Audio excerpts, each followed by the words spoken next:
Welcome to the project single phase preventer for three phase load. Here we are assuming three phases R, Y, B.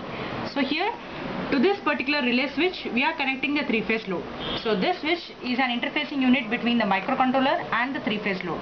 So here for the three phase load, the three phases are compulsorily required to operate that particular load. So here we are assuming R phase, Y phase and B phase. Suppose if at all from any of the three phases, any of the single phase has been removed off, automatically the load will be triggered off. So here we will be checking using this particular phasing units.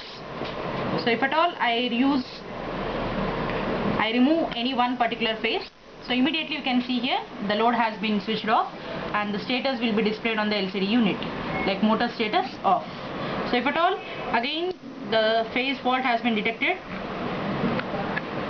then automatically the load will get on. So it is to protect a three phase load from any single phase fault.